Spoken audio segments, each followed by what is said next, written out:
Good afternoon, everybody. Welcome to the games and activities that build strong technique. It is my pleasure to introduce my friend, Tito Perez. Tito is a native of Bolivia, is currently the Director of Tennis and Sports Manager at Long Island Health and Racquet in New York, a PTR Proud Facility and home of the Game Set Match Tennis Academy. Tito has worked in the tennis industry for more than 25 years and is both a PTR and USTA clinician. He is a certified professional for the PTR and is the PTR Regional Director from New York. Let's welcome Tito. Thank you, Jenny, for the introduction. It's always a pleasure for me to work and to volunteer to the USTA Eastern. It's a great for me to be here. Very thankful for that. I hope everybody have ready his popcorn. My kids have the popcorn ready right now. They was waiting for that. I told them they can open it and they can, enjoy the popcorns when I was doing the presentation. I appreciate everybody to have the time, and hopefully you are having the chance to take your lunch with me. In the meantime, we can see some different activities. You see, I hope you can see a small difference to how we're going to do it today. I know a lot of presentations are going to be people talking. Obviously, I'm going to be talking, for the circumstances. But I want to thank the Easter, and especially Kelly to help me. I'm sorry, the Easter to put together the video. Okay, I'm not an expert on that. I mean, I hope you enjoy it. Okay. Can we put the play, please?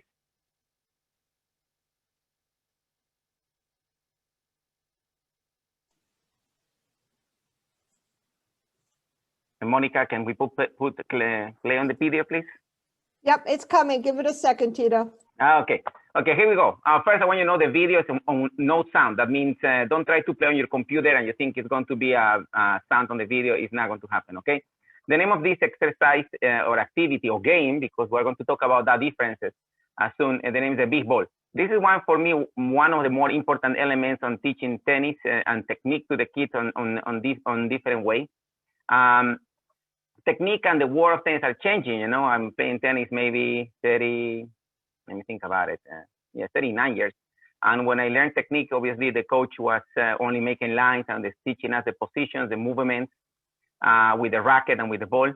Tennis changed now. We can teach technique with different elements to make it simple. We're going to make it fun for the kids. The goal on this, in the new era of tennis, is to teach technique to the kids and to the students without telling them we're doing technique, without using only the basket and the balls, without using only the seating, the dead seating. Okay, like you see, and you have the first kid was William. I want to thank the William's mother to let me do the video. And this is my daughter. Williams, the kid before, is 4 years old. My daughter is 8. She's very tall, but she's only 8.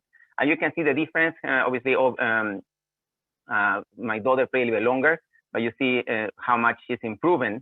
And that means I want to explain to this game, kids, it's really for any age and level. It's not really only for kids who are playing or they never played before. I'm sure you can find videos with different activities. Also, we do this exercise with high performance players. Doesn't need to be really only with this ball. Can be with a medicine ball or can be with the balls you use for Pilates. That's very good too. You can use one box, you can use both boxes, you can make doubles, you can make singles, different things. Now you see how much now the kids are doing. In this case, my daughter is moving way much better during the exercise and be able to throw the ball using the rotation on the shoulders and recover. That means even if you are going to be focused only on one thing on the day, maybe, I don't know, forehands, backhands, or can be footwork or shoulder rotation, this game have basically everything. Okay, I want to stop 1 second there. And they have, this is the name, the big ball warm-up. I have a couple of questions there too. I like you keep thinking about it, and then we can have a discussion about this, okay? What we're teaching here with the big ball. And we're teaching hand-eye coordination for sure. I need to see where is the ball coming. I need to have the perception to do the next one, where the ball is going to bounce. And I like really this on this one, on the next one, to say receiving and feeding. When we have only kids, we teach them technique with a dead ball feeding. Means I feed the ball with my hand or with my racket. and the kid is making the motion and hitting the ball, it's completely fine. It's completely fine. But it's not a real ball because the person is not moving, it's not feeling what is coming. The ball doesn't have life. This type of exercise give us the chance so the kids can experience a live ball feeding. Okay, and obviously it's going to be easiest for us to play with them because we can give them rhythm too. The thing is very important. You see the kids are going to receive and pass the ball over. That's something with the coaches we make a mistake too, because sometimes the kids are only receiving the ball, they are never feeding the ball. This is a first experience to feeding ball too. That's very, very important. The next one is laterality. Laterality, you know, I can work to use both sides of my brain. Means the kids already using it right now, using both balls both arms on both sides, forehands and backhand.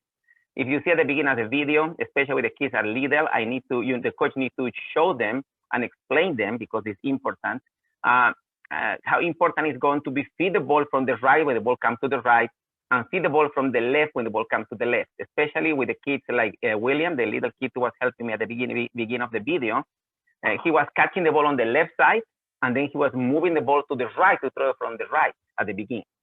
Then I need to stop and show him and explain him to the ball when it's coming from the left, he needs to use the left side. Not difficult, but it helps a lot, especially for the two hands backhand. You know, and the kids are going to feel the shoulders, left shoulder start getting used. What will progression be? Can we grand strokes, position of the court? Again, everything is going to depend what are you going to work on the day and how good the kids improving. It is two mistakes here. Sometimes the kids are going to throw the ball from the head or they're going to throw the ball from between the legs. That's the only thing you need to try to be sure it's not happening. Told them always the throw needs to be from the side. The position on the court is very important too. If the kids doesn't learn to play, doesn't learn where to stand when they are playing, this is a very good exercise. You only told them so they need to wait one bounce to catch the ball, and they can play a point. They can play a point. And if the ball needs to bounce once, they are going to learn to they need to, after the shot, go back behind the line and be in the correct position. That means for position, the court is great. There's a lot of things on technique. Technique is not only the grip. You know that, yes? You can work about the grip. You can work about the footwork. You can work the shape of the racket, the follow through, the contact point. I mean, there's a lot of things we can work here without hitting a ball yet. Now, what is the difference between an activity or a game? Okay, activity normally something doesn't include any scoring. A game can be the activity you can put on scoring. Now, can this exercise or activity be a game? Yes. And it can be, we can play very, very simple, like with William. We don't play by points. We try to throw balls over the net 10 times, 15 times, things like that. And it can be a game if you're getting better, like the next player, Valentina, that's my daughter, you know, and like we can play points with her. Okay. And you can make adjustments. You can make it one bounce, you can make it two bounce. You can make it both boxes, you can make it cross court. Okay? That means the difference for me is one of the best elements I have, and we have in the academy to teach the kids technique on all age and levels. People sometimes ask me when I show these two on the workshops where you can buy these balls. You can buy an expensive one. You go online, you can buy the beautiful ball it's from the US Open. I don't think you want to make it get dirty because it's going to get dirty and it's going to get damaged. But you can go online on Amazon and you can buy that ball. Basically, it's a pet toy. A pet toy, and we come in a box from like 8 balls, different colors, and not expensive. It's like $7 at the end of the day for each ball, and it's going to be very good for your tennis lessons, for your academy, or for whatever you like to do for your tennis activity. Okay, can we play, please? Okay, let's go to the next exercise. Okay, the newspaper again. This is another exercise. I love it. Very simple. The only you need to is a piece of paper. Sometimes doesn't work too well outside, okay, because a little bit windy is going to be a little bit tricky. That means if you decide to do it outside, you need to try to be sure it's not going to be a windy day. Happened with me this, I was doing a presentation in Buenos Aires a couple years ago, and I completely, forgot to the presentation is going to be outside. Thanks God it was not windy that day. Explain the people there too. Might be an issue, but thanks God it was fine. Obviously, for indoors, where we normally play the most part of the year in New York, we don't have that issue. Again, here you can see, and now what's Valentina to is 8 again, and I can play with her at different heights. I can move away from her, and again, this is a very good for hand-eye coordination. Now we go. Now this is William. I need to explain it. It's interesting. The challenge is giving us now the the COVID, you know, like it was easy before, come and get more closer to the kids or not. It is very complicated. You know, I don't know if you can see that. I have two masks right now on my face on the video. You know, I have one KN95 and then on top of the other one because you need to protect the other one. That means if you're going to get closer to the kids, you need to have that thing, you know.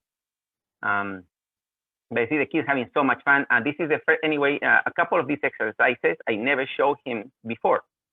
I mean, for him was a first experience. It's interesting. William is 4 years old. I don't believe in private lessons. I understand that. I'm not a person to like private lessons. I believe in group lessons, big groups. We tried him first to put on group lessons. We was not successful because, you know, he's very intense right now. Our goal is to put him. We're going to try again pretty soon. And but now he's having fun and he's enjoying it, and the monitor he's getting focused. You know, there we go. We have a couple of questions now. What we're teaching here: hand-eye coordination for sure. You know, perception, yes. Speed, agility, always. It's part of the game. It's part of what we're doing. You know, all the exercises we need to have a goal. If you are going to have a game and activity to it's only for fun and you don't know exactly what are you going to teach or what the kid is going to learn, you might need to think about it again, try to find something else, or at least you need to have an answer. Happen a lot to the parents are going to come and ask you, why we're doing this? What is the reason? You know, especially when the parents are the tennis players. And they learn and they grow in a different way how the tennis is going. They are going to have a lot of questions. Why my son is spending, I don't know, 8-10 minutes from the private lessons is only 30 doing these activities and these exercises? Why he's not hitting balls? I mean, we need to have an answer. You know, this needs to be a connection with technique. Can be tactical, technical, physical, or mental goal. One of that things need to be involved in any game or activity we make with them. Okay, the next question is saying, where should the player put their hands to get the newspaper? And this is very important to know. You don't tell them, obviously. You're going to see if you see the video again. Can we move back a little bit back the video if you don't mind? Please? Only maybe 1-2 seconds or a couple seconds. Okay, go ahead. Okay, watch. I don't say where he's right there. You see, he's putting his hand in front. And this is very important. And this exercise is related when the ball is short and low. Okay, it happens a lot, which he's going to put hands in front. There we go. You see? That happens a lot to when we're playing kids and the kids are competing for some reason. Thank you. Thank you to put the video back. When the players start competing, they make a mistake to when the ball is short and low, they run with the racket behind. Yeah, this exercise already teaching them some type of technique how to get to that ball. Okay, that's important. Can this activity be a game? Yes, they can be. You know, again, it's everything about everything is about how creative you are. It's no recipes on tennis. It's about how creative you can be. You know, this exercise can be made by teams, so you can have 2-3 teams at the same time, and they can compete and see how fast they can, you know, catch the ball 10 times the newspaper. One person won't be the person to drop the newspaper and run back to the line. The next person to catch the newspaper. The next one is going to drop the newspaper. I mean, the different things you can do. Anything, any activity you see on tennis can be converted really to a game. Okay. Okay, let's go to the next one. Also, if you want to make you have any question, you can write it on the chat. I'll be happy to answer. And also we can, you know, you can raise your hand and be happy to give you the chance to speak, and you can tell me the question on live. It's no problem. Okay. This is an exercise too. Okay. This is the two big balls. And to see again, William, again, he never saw this game before. And this is an interesting thing here now, because tennis is a challenge. You know, tennis. The difference with tennis with other sports is we don't feel the ball with our hands. We don't hit the ball with our feet. Yeah, we have an exchange element hitting another exchange element in a small court, and the ball is small and it's moving. I mean, it is complicated. It's not that simple. I mean, this type of thing is giving him the first experience without the racket, without a tennis ball. Well, not that really. You know, it is a tennis ball. It's a big tennis ball. You know. Now watch this other one. Now he's feeding me. Now he's feeding me. This gives me a chance first to show him what I expect from him to do. And at the same time, he's learning to feed me the ball correctly. No, not too hard, not too soft. Give me the chance to hit the ball. Okay. There we go. Okay. What are we teaching here? Again, we keep going right now with the grand strokes, obviously, you know, forehands, backhands. Maybe obviously it's not the last station. This is the first station of the exercise. Need to, when the next station, when the kid is getting comfortable this exercise, you can start teaching him the loop, you know, then direction, things like that. You know, and you can see, are we teaching them the shoulder rotation? Yes, you know, both hands are involved. I mean, it is something to is getting involved on that, and perception for sure. You know, this whole exercise we have with the big ball are having basically the same goals, having the same technical components. Okay, I think for me, like I said before, this is one of the most important elements I have on teaching technique with the little kids. I'm a big fan from the big balls. I take it everywhere I go. Not expensive, you know, and if you need to go somewhere else, you take it out, you put it on your backpack, you're ready to go, you know. That means it's important you can use it, and the kids have so much fun. Also, when you have more kids, you can do a competition. Especially with the older ones, you can have a mini tennis competition in both boxes, and they are going to add the components of the endurance, because you need to run a lot on 2 boxes with that ball. Okay, that means everything is going to depend. What are you looking to do? And it's important to add these elements on our lessons, because it's giving a fresh air. You know, it's not only the tennis court with the coach, with my friends, and the tennis ball, and it's something else I can do. And give us the chance to be different, and keep focus on what we're looking to do, to develop the correct technique, but on the natural way. You know, all the kids are doing some motions to need to be related to how we play tennis, and that's the idea. Do this exercise, so we can use that concept and make the kids learn a good technique and good and a strong movements in a simple way and a fun way. Okay, let's play again, please.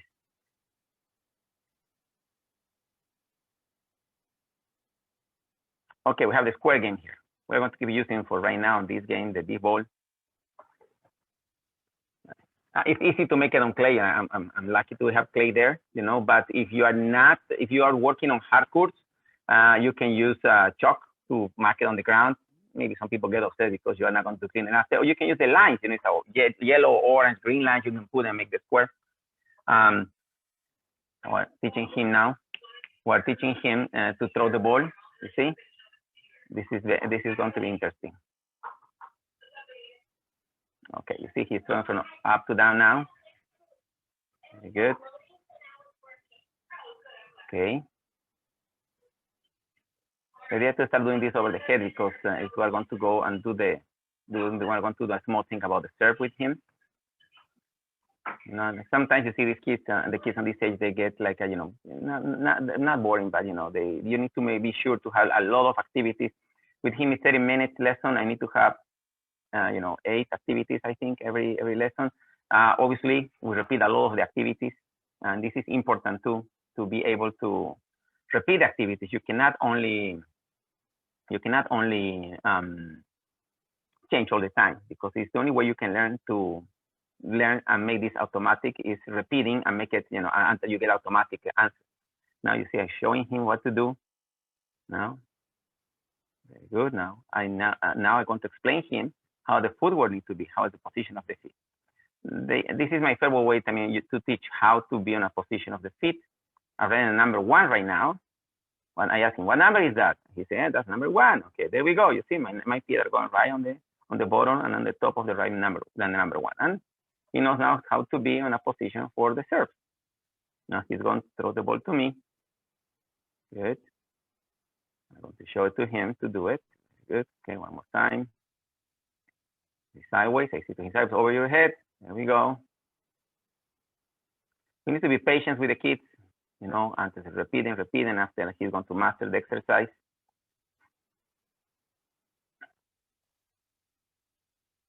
That was much better. See? Okay, now we're going to have the same exercise with somebody who is older. There we go. That's my daughter. She's 8. You know, William is 4. Valentina is 8. Jenny, you saw her. She's with the JTT shirt. It's interesting because my daughter, you know, she never played JTT. And unfortunately, with this pandemic, it's not helping. You know, she was moving forward to play JTT, and is the only one of my kids to is not playing JTT. Okay, now here's the next station of this exercise. You see now we're adding a component here, and this is my son. My son is 14. You know, he looks like you know, you can't really see his face was cold down the court. He's 14. He played. You know, he's training on the high performance thing. He competes almost every week. And you see the exercise. Sorry, the camera is moving that much. You know, we was doing the same day video, and that was my daughter making the video. But you see how intense now can be this one. Let's make a small story. I want to explain you where is this game come over. You know, I grew up in Bolivia. Playing tennis all my life. You know, my house, we have a small backyard, and the backyard was all cement. The cement have squares, you know, like in place you have cement.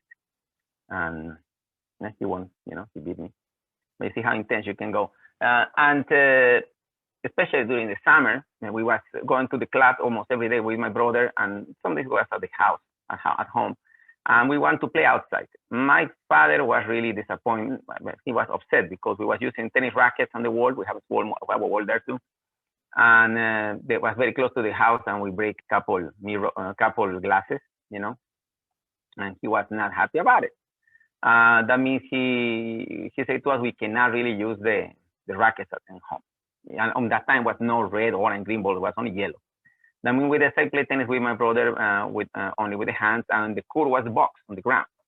And we were having very, very intense matches with him, and long, sometimes hours playing the same exactly game, you know, on the box. Years after, you know, what's interesting, like, you know, when I was kid, the coaches, they don't have the education we have now. Well, they have the best they can, but not like it's now. The education is available for anybody. You don't really need to move from your house like today. And I was very good on perception, you know, anticipation. My game was very good on anticipation. I was having a very good return balls too on my return. Then I grew up and trying to understand how that happened.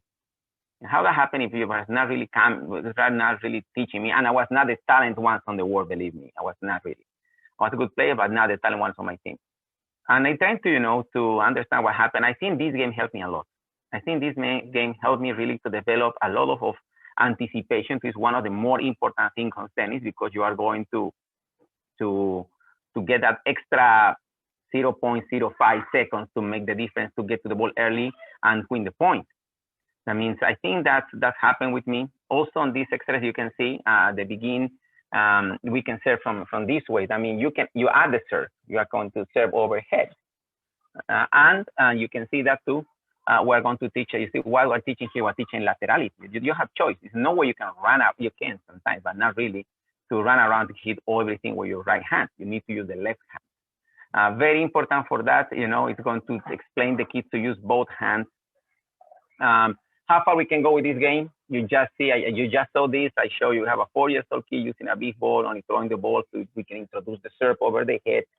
And then you go like 8-year-old kid. My daughter right now playing green ball. She just moved from orange to green. She's not competed yet. But yeah, she's playing with green. She needs to compete with orange now. Okay. And then you have my son to play with yellow balls. I mean, the intensity is going to be there. It's very good. Everything you want to do, yes. Can a competitive player do it? Yes, you can. You just saw my son Manuel doing it. That means everything is going to be depending what are you looking to do if you believe it. Because some people might say, you know, this is completely crazy. Nobody's going to do that, or my parents are not going to like it. Listen, I'm showing you, and today is my you know, I want to share what I believe, what I use every day. For me, it's working great. Maybe for you, it's not. Fine, respect that too. You know, it's a different way to teach tennis. But so far, I don't see any kid don't like this game. You know. Okay, let's go to the next one, please.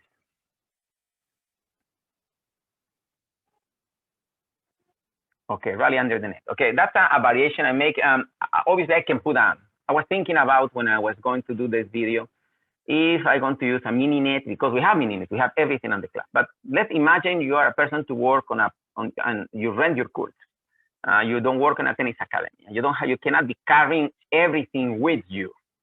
Okay, how I can make this, you know, a little more interesting for the player. You see what I do? How I put my hoppers there. Give me the chance to develop a rally, because the more important in tennis, the more important it is the rally. You know, if your kids if your students have a beautiful stroke, but they cannot play a rally, that means they are not tennis players, they are hitters. You want to develop tennis players. I mean, tennis, a rally is the most important thing, and that's something you need to start teaching the kids right away. You see, here is a rally under the net. I give them the rhythm. I was able to put the net up, you know. And we're going to keep using, you know, we're going to keep that on your mind. I'm going to keep using the hoppers under the net to holding the net up. Basically, all the lessons with these kids, like with William, I using all the lessons. And that's a very simple concept. You're going to see a couple shots when we're going to play over the net. When he misses it, okay, let's go there. What are we teaching here? Okay, now this is the more important here, rally. He understands and he understands he needs not to go to beat me. I say to him, let's play a rally. Let's now, and we can add a component of the game. Let's try to hit 15 balls. Let's try to hit 20 balls on a row, everything under the net. And he's going to exercise. He's going to see the ball coming to him. He's going to learn to use the right and the left. Kids on that age, on 4 years old, are going to tend always to go around and hit only forehand, you know. Variations, yes, you can make variations on the exercise. You can see the ball. He can, you know, stop the ball. You know, he can stop the ball on the ground and hit the forehand. You feed it to the backhand. He can stop the ball on the left, like a sandwich, and hit the ball with the left. You know, different variations. That's up to you. Again, this is not a recipe. It's on an idea. You can go in many different ways. Some point later, and we are going to see how we can use the footwork there too. You know, to learn to use the right and the left foot. Okay. Okay. Let's go to the next one, please. Okay. Now you see, now that was the next part when we are doing with him. Now we're doing a rally over the net. It's two components here. You see, watch. Now he's going to hit the ball under the net. You see him. He make a mistake. It's not really a mistake. Now, you know, he's doing very good on the rally, but if for some reason he hit the ball into the net, I want him to go for the ball and hit it under the net, pass it to me. I mean, it's important to make him the way to be successful. Now, watch now what I do, my feeding. Especially on the kids who are beginners or you know, or advanced beginners, they need time to recover. Unfortunately, not unfortunately, I asked to take Christy to take off the volume. You know, you need to have an instruction. My instruction to him is always ready position. You see, there we go, ready position. He's going to hit the ball. Okay, to him one and then he's going to hit the ball. I'm going to take him to his ready position. Ready position. It's important for me to try to go to ready position. Okay, let's stop there. Okay, we have a question here from Michelle. Hi, Michelle. Okay, let's see what we have. We have a question from Michelle asking. Let me read it. When teaching red ball, if I don't have a mini net, I move the net strap to the side to the lower the net high. When we're done with the lesson, very easy to return to correct high. If that's correct, you're completely right. You can reduce the high of the net, moving the strap of the middle to the side and make it lower. That's a very good point. You know, thank you for the comment, Michelle. Okay, that's completely true. I mean, you can reduce the high. And a small tip for see how high is the net. You know, because the world where we see it when we're adults is completely different. You know, let me think about it. 5'9" tall. I mean, but that kid is not even 3 feet. That means some ways, obviously, he can't see over the net. You know, like Michelle saying, is to help us to keep the net right under his eyes, and he can see over the net. Also, to put the hoppers, is going to help him to have a different perspective on what is going on the other side. Can we move back a little bit again to the video? I want to show you one more thing, what I was doing on the feeding. Okay, watch my racket. Okay. This might maybe I leave it behind too, please. Okay, watch my racket. That's it. I say one for me. I say ready position, go. I mean, when you have kids like that and you really want to do the feeding with the racket, can you say hello? I'm sorry, my kids are here. They want to say hello. Acércate, Sofía, acércate. Hi. Okay. Sorry, guys. I'm home right now, and I decided to come home to do the presentation. Okay, you see now. Keep going, please. Again. Sorry. You see, I'm going to make 1 and 2 because they give time to him to say ready position. I can say, and then he can be ready. I mean, that's a very important tip for you. if you decide to do the feeding with the racket, you want to generate that type of interaction with the player, because the kids on this age need time to recover again. You know, sometimes they are not focused after the show, they are watching somewhere else. I mean, it's important to do that. You see, what do we keep the hoppers? Why? Because again, you want the kids be able to play over the net or under the net. When we're able to watch the racket spin, I just show you. It's very, very important for me to give you that tip. I think helped me a lot to make the kids on the young ages and beginners they give the times and be able to rally with me. Okay, let's go to the next one. Okay, learning to feed the ball.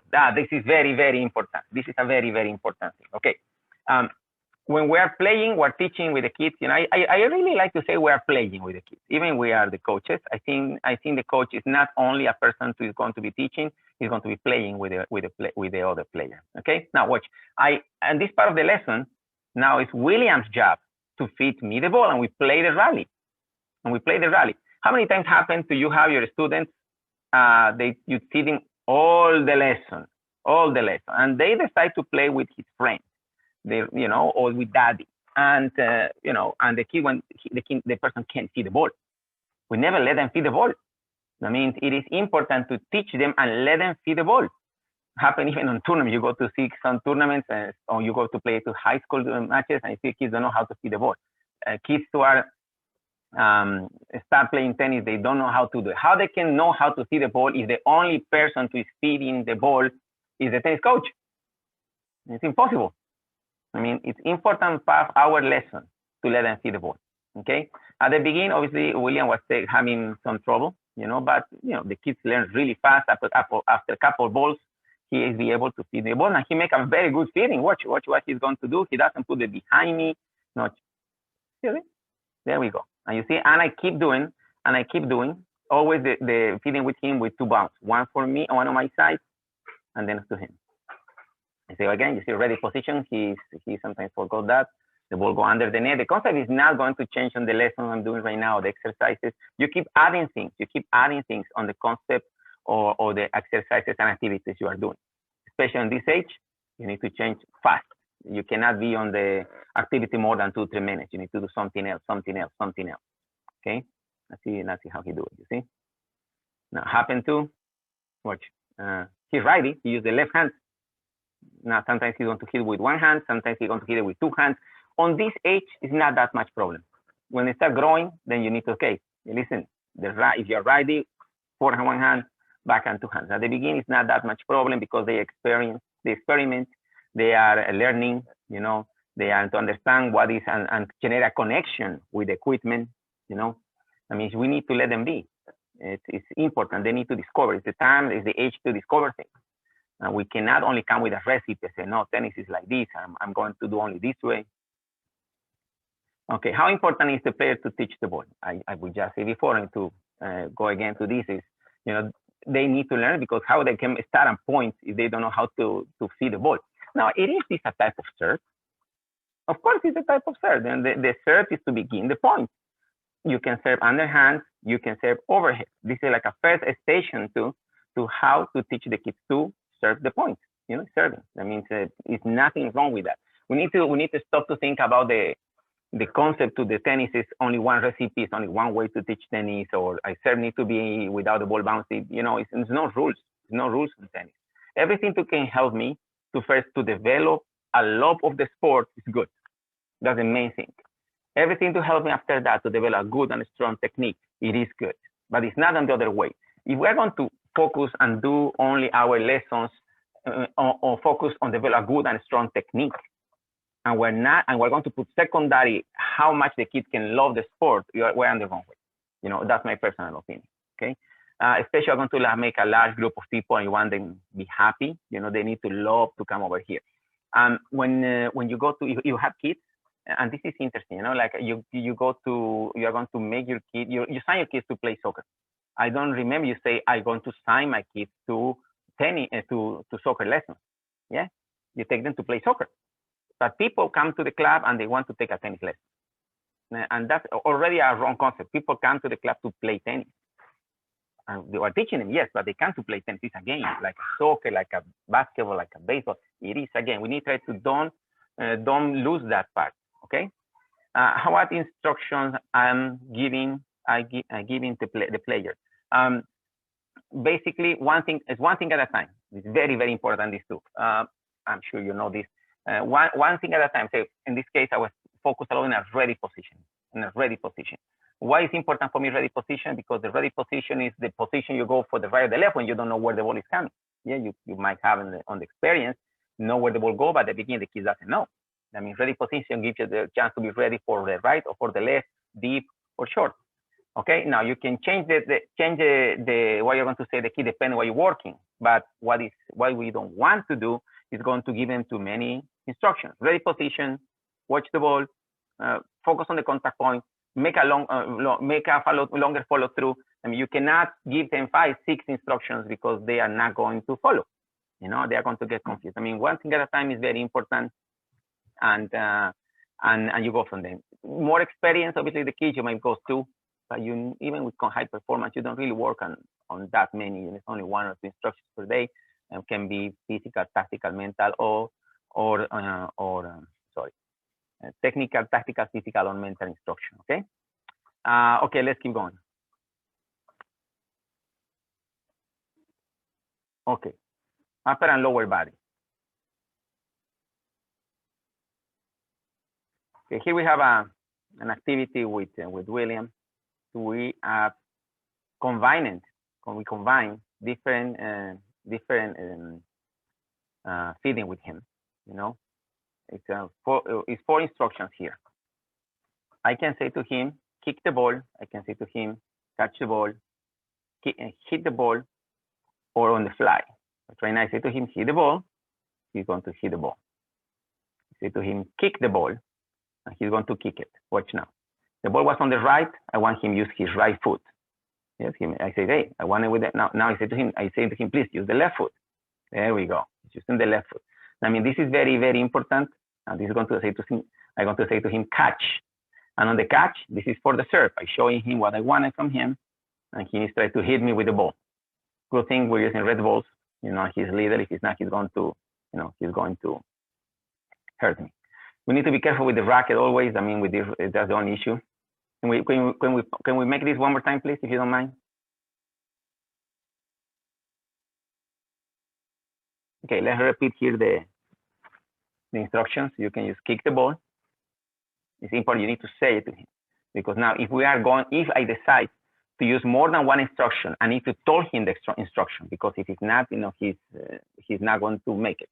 Then one is catch the ball. Can be hit the ball if I want to make him hit the ball, a forehand or backhand. He give me the chance to do a laterality too. And you don't see that one, but I can say fly. That means fly. He can hit the ball without bouncing, and that will be for volleys. I mean, you can start when the kids start getting in a better idea how to play tennis. We can start adding different elements and different tasks for him. Okay, instructions. Hey, kick the ball, catch the ball, and I explain him to always, if the ball come to the right, use the right foot. Ball come to the left, use the left foot. Okay, serve overhead. I think personally, to serve and overhead are coming together. Some people doesn't like to work it together. I love them work it together, and this is our first instruction. You see already we have a small introduction to him with the serve when he was throwing the big ball over his head. Yes. And now he's receiving the ball, be on the side, shuffle, and throw the ball over the head when I say to him, catch the ball. Now the instruction means something for him. And I start teaching him, you see that sideways, my hands up. This is very important, upper body, lower body. You know how I need to work my upper body compared with my lower body. Okay? It's one thing what my hands are going to do, another thing what my feet is going to do. Same thing when I throw the ball under the net and I say to him, kick the ball, he's working on his feet. If I say to him, hit the ball, he's working on his hands. And he's understanding now, I'm teaching him how different parts of my body are going to work. We need to understand to both my upper body, my upper body and my lower body, they work together, but on different velocities. They doesn't work on the same velocity, okay? Normally, the players need to move the feet fast and the hands slow. Yeah, and the balance. You see, that's why it's important to understand the exercises where they can combine both parts of the body and understand the different velocities on each one of them. Okay, you see, activities and games. I don't feed balls so far. On the lessons, yes, I feed some balls to him. If you have 30 minutes lesson, maybe 5 minutes will be feeding. Maybe 5, 8 minutes, never more than that. It's maybe too much, around 5. Forehand, backhands, you know, something like that. The most part is going to be always making the kids get some experiment, you know, to discover things, to feel something, you know, and enjoy it, have fun. Grand strokes, yes, of course, we are working on that one too. Now we start putting the things together because, you know, he's working a bit longer now, and we understand we can start mix it up with the instructions. Hit the ball, that means a grand stroke. Yeah, catch the ball, that means it's going to be an overhead. He doesn't hit the overhead right away. It's only the catch the ball and then make the motion to over the head. So if they fly to him, he's going to go on and try to hit the ball on the air. Unfortunately, I make a mistake and was not that part there. But on this age, when they are going to do volley, you know, it's not going to be easy, especially if they feed the ball, they might swing the ball. But it's fine. It's fine to do that. They do that because, again, it's only about discover something, to feel something. Okay? Okay, let's go to the next one.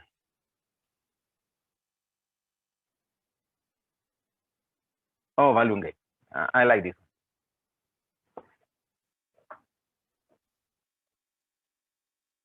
one. Okay, here we have William again. Very good. See? After the lesson, he took I give to him the balloon. I give an extra one. He have a brother. I give to them 2 balloons. And I was wishing they are not going to fight for it, you know? And I think one of the balloons was, you know, broke. And then they don't know who was the other balloon. They were fighting about the other one. It's not a win, you know, because I give to them the same color.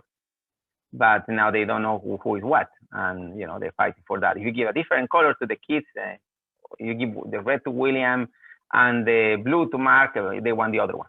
I mean, it's not a win on this one. But you see, now we're working with him. Okay, here we go. This is going to give us 2 things here. The first one is a very good introduction for the volleys. Fun. Second one, if you see it, can we go back again, please? I'm sorry. And you see, you read the picture, you read the question there. What are we teaching here? Obviously, this is volleys. The volleys, you know, the balloon is not going to bounce. And it's 2 things first. The first, the volley, and second, where is the ball? Where is the ball? The ball is going to be a lot of times over his head. And especially in this age or younger age, if you teach kids who are going to be 2 years old, 3 years old, they don't know what's going on here over my shoulders. You know, they don't know this word yet. They start discovering. I mean, this is a very good exercise to make the kids get that experience, to learn what is going on over my shoulders. You know, sometimes you throw the kids the ball and they don't even start moving until the ball bounces. That means that this exercise gives us the chance to experience the kids in different way. Okay. Very good introduction for volleys. It's not dangerous. If you have more than two kids, it will be maybe a problem. You need to put something in front. That's what we're going to the next one now. Okay, next video, please. Okay, here's balloon game 2 now. And with the racket. We're going to introduce now the overhead. Because you remember the different exercise we do with him, he was only catching the ball and throwing. Now he can hit it. Yeah, he already hit me too. Now this is very important element here, the net. The net, besides he needs to throw over the net, is protecting me too, or maybe protect someone else to do it. I don't recommend this really between 2 kids or 2 young, might be a little dangerous, you know, but with the coach, no problem because I can be on side, you see. And it's giving to him the chance to experience what an overhead means. And it's a great introduction for the serve because now he's going to be able to feel where the serve needs to be. Obviously, the things we don't add him yet is the component of the throwing the ball to do the toss, you know, but he's too young for that. There you go, you see again, the ball is over his head. Be able to experience that overhead, you see. Think about it. We was not really doing anything here besides, sorry, let's see, oh, we have the time. Besides do games with him. He don't even was giving any, I was not giving to him any feeding ball yet for the overhead. But if you only see the motion he was doing, can you go back again a little bit, please? Maybe in the last 2 shots he made. Thank you. Let's see this one. Watch it. What the technique he's going to have. It's very good.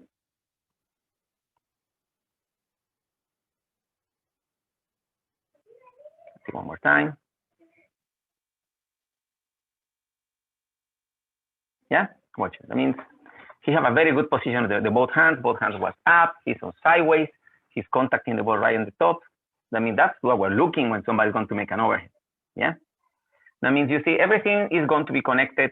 You need to have different activities, different exercises, different games to can make the kids develop technique without telling them we're developing technique, because that's what I'm looking.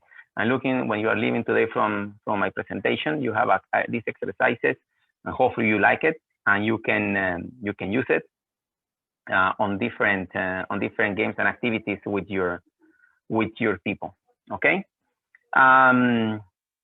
Let me think. I need to say something else. Oh, I love the idea to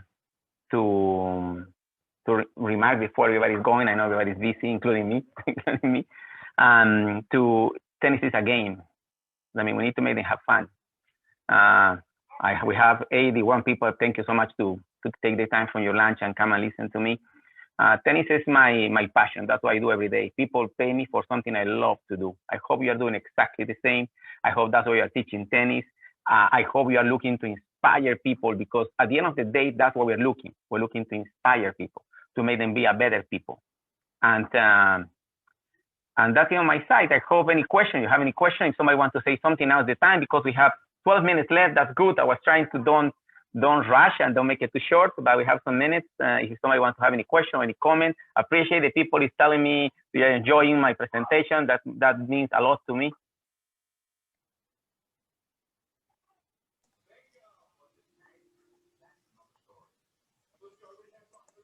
I hear somebody saying something. Oh, I don't know.